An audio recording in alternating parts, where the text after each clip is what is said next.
Hello.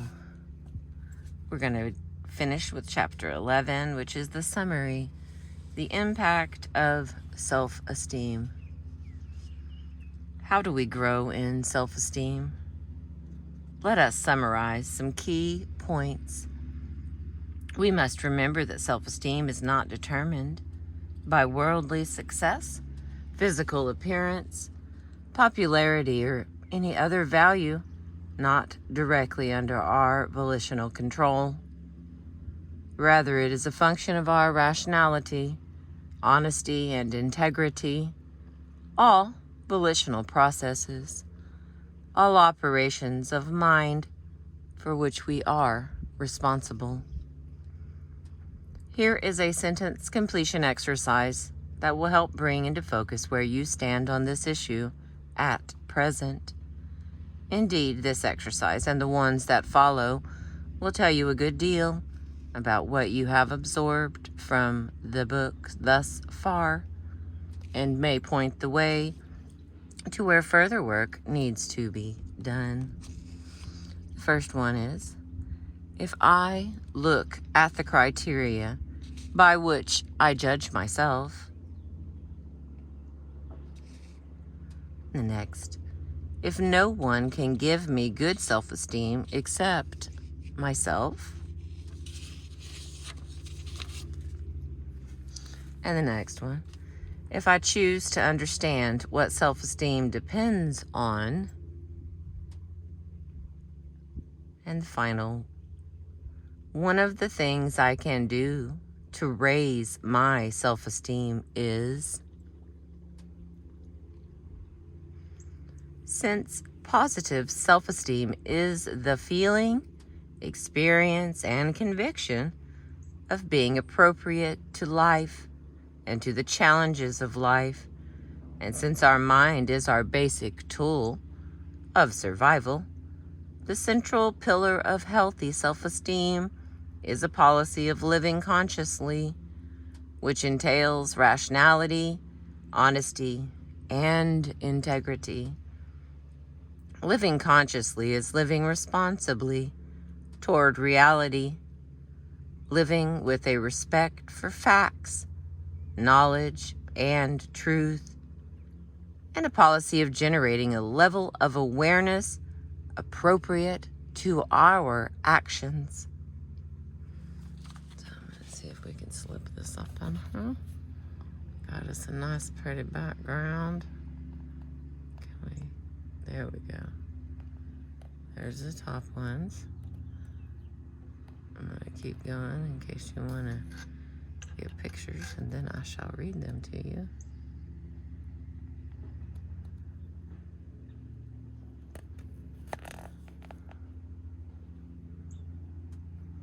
Okay. Here we go. I picked up a spider. Sorry about that. If I allow myself to understand the meaning of living consciously. The next, if I am not yet fully ready to live consciously. And the next, if I were willing to know what I'm doing when I act. And the final, if I were willing to see what I see and know what I know. The next one, self-acceptance is a refusal to deny or disown any aspect of the self. Our thoughts, emotions, memories, physical attributes, sub-personalities, or actions. Self-acceptance is the refusal to be in an adversarial relationship to our own experience. It is the foundation of all growth and change. It is the courage, in the ultimate sense, to be for ourselves. The level of our self-esteem cannot be higher than the level of our self-acceptance. And here are the sentence completions for that. As I learn to accept myself,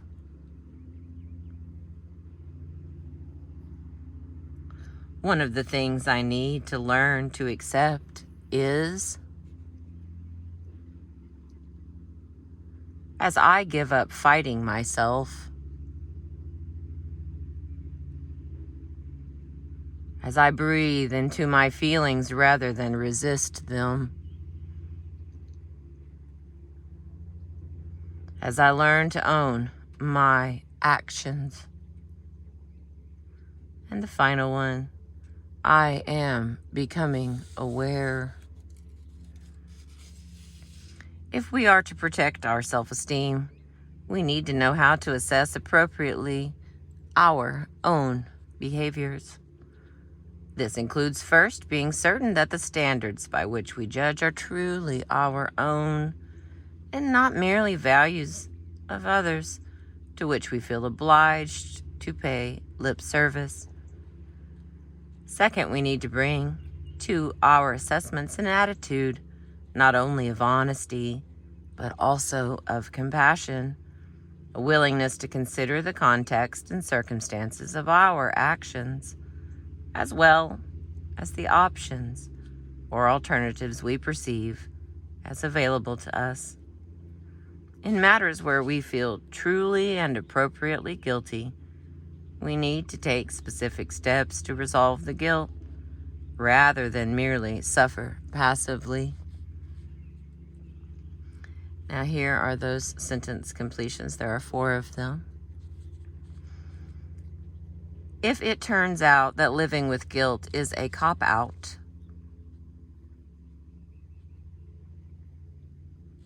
if I were willing to forgive myself,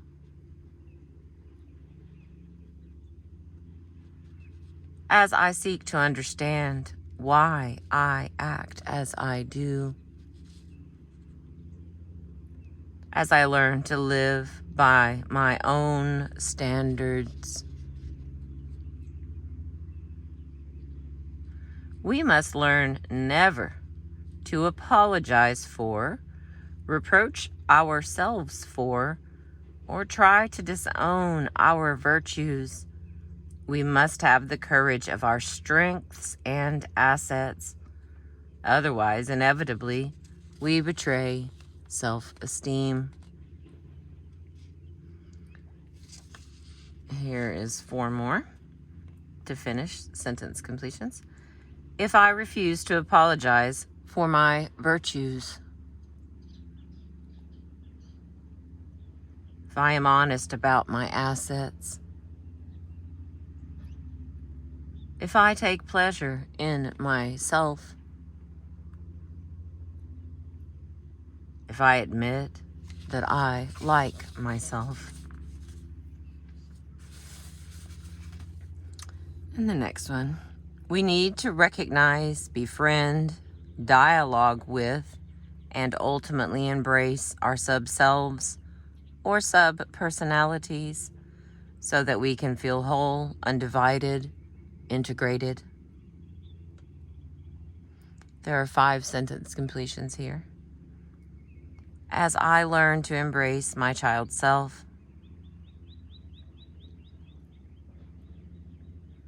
as I learn to embrace my teenage self, if I disown the person I once was, if I make friends with all the parts of me, the final one, I am beginning to see that.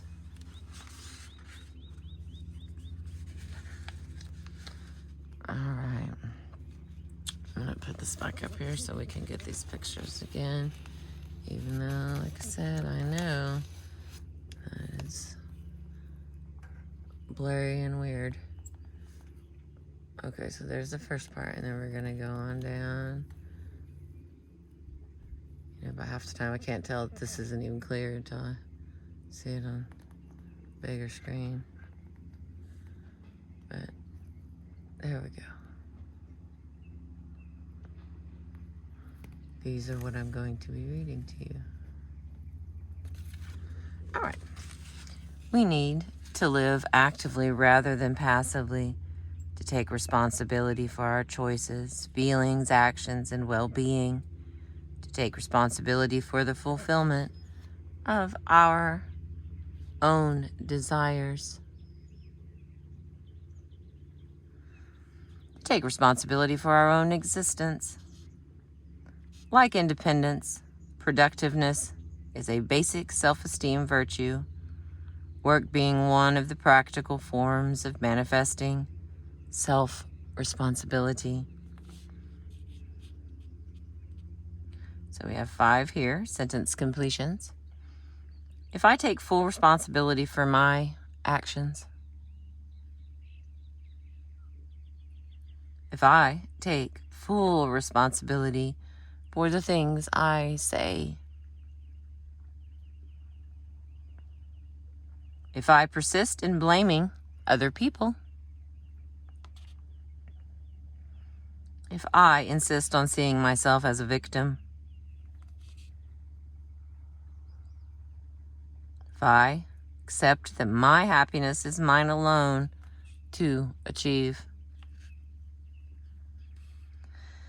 Next, self-confidence and self-respect are sustained by living authentically. This is the courage to be who we are, to persevere congruence. To preserve congruence between our inner self and the self we present to the world. In the literal sense, this means living self-assertively. That which we think, value, and feel, we manifest in the world. We do not consign ourselves to the underground of the unexpressed and unlived. Okay, there's quite a few over here for this. These are all sentence completions. As I learn to be more honest about what I think and feel, as I learn to be honest about my wants, when I think about some of the lies I have lived by,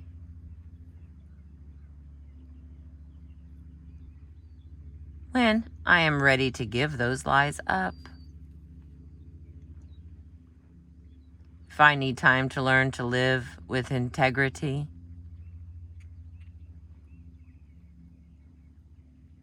if I were willing to give myself the time I need to learn,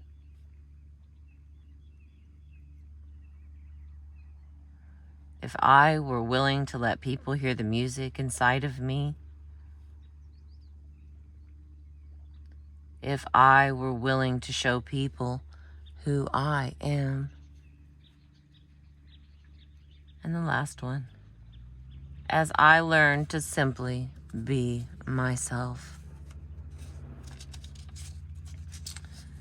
Next part, in supporting the self-esteem of others, we support our own. Thus, self-esteem is served by living benevolently. Here is a sentence completion for this. If I deal with other people with respect and benevolence, if I give others the goodwill I want them to give me, if I allow myself to understand what I have been reading, if I accept that I may not yet be ready to let all this knowledge in, if I give myself permission to grow at my own speed, and the final one, if this is the beginning of a great adventure. We need to understand that as an ethical, psychological ideal, self-esteem implies and presupposes the supreme value of an individual life. It rests on a moral vision that sees each person as an end in himself or herself, opposing the doctrine of... All right, I'm going to read that again. I don't know if the camera caught that, but that was a hummingbird came over to say hi to me. I lost my mind there for a second. Hang on. We need to understand that self-esteem implies the supreme value of an individual life. It rests on a moral vision that sees each person as an end in him or herself and opposing the doctrine of self-surrender and self-sacrifice, upholds rational self-interest as a guiding principle. Here's one of the last ones that I'll read you, because this is the end of the book, or I'll probably have it at the beginning of the videos. Did you get them all there? I know it's a little blurry, but I promise you I'm trying. Oh, phone's getting hot. Alright, let's get you back here. Alright, sentence completion. If I do not exist to serve other people,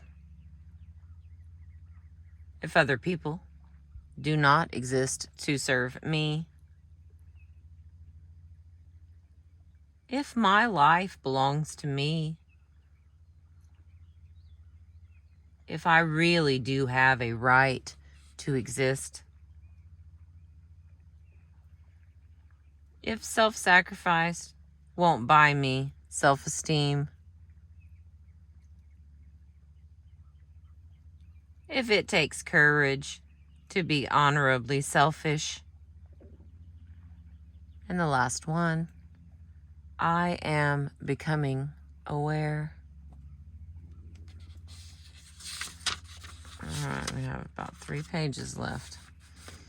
Early in the book, we saw that each of the behaviors I have summarized above is both a source of good self-esteem and a manifestation of good self-esteem, a cause and a consequence. The principle of reciprocal causation. How can we raise our self-esteem?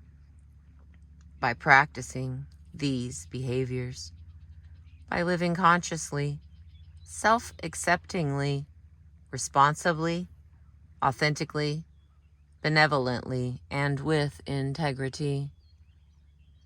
There are great rewards in doing so, but there are also challenges. Whatever your present level of self-esteem and the life you have created to reflect it, right now you may be experiencing the comfort of the familiar, the comfort of the known, and intuitively you may sense that to grow in self-esteem is to leave that comfort zone and enter the unknown.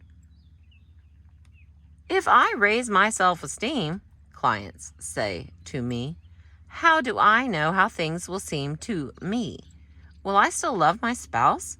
Will my job still be bearable? Will my interests change? Will friends resent me? Will I be lonely? I might not always like how I feel, they say, but it's familiar. I'm used to it. Even the bouts with anxiety and depression, I'm in control, in a way, but with significantly higher self-esteem, I wouldn't know myself. Would I feel safe? Right, and the next and final piece here, it looks like. As you do the exercises in this book, and then practice in your life the behaviors to which the exercises and the discussion point, you will experience an increase in self-confidence and self-respect, but you may also experience some sense of disorientation in the transition from an old self-concept to a new one, even an improved and happier one. There is often anxiety. If you persevere in your new learnings and behaviors and do not fall back into old patterns, you will soon become comfortable, with your new sense of self, and the anxiety will vanish.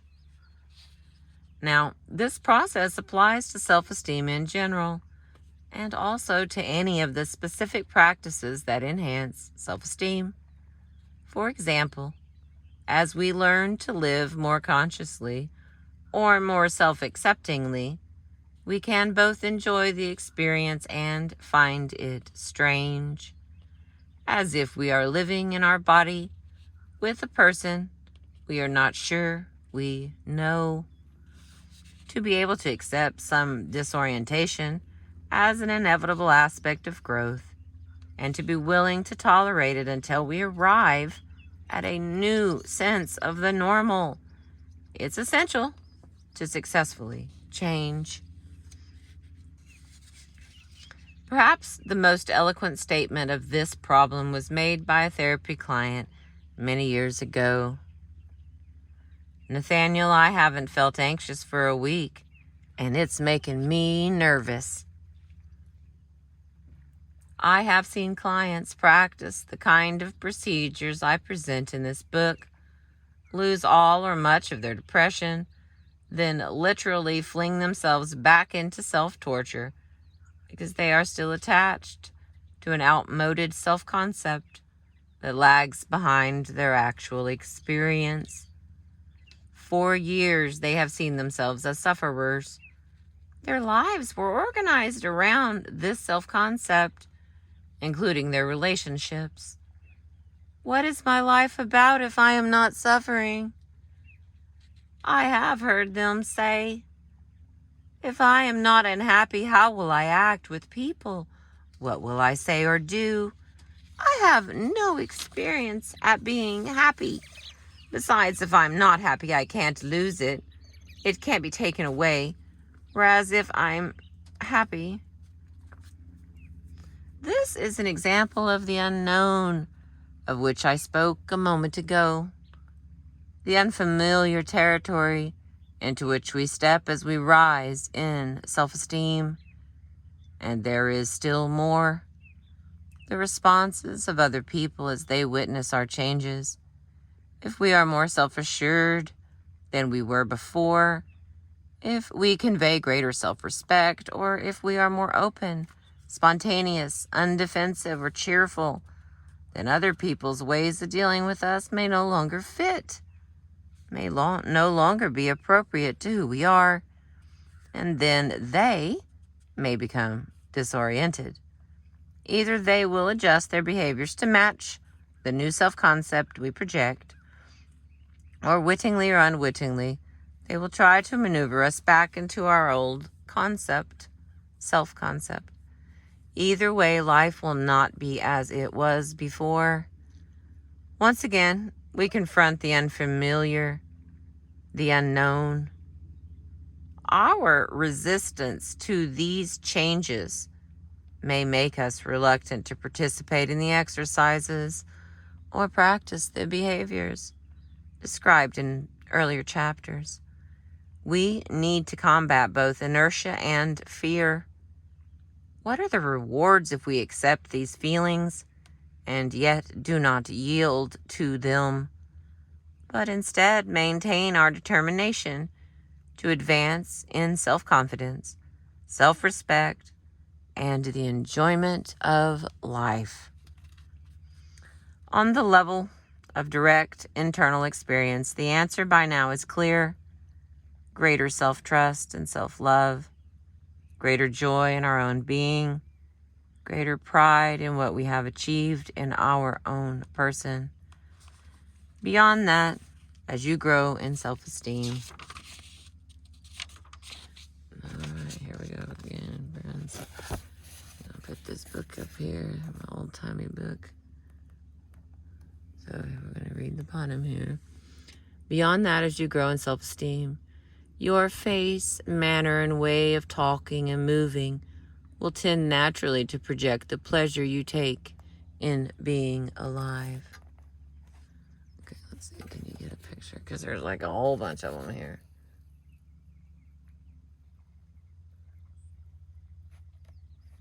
I'm going to read all of those. There's a few more.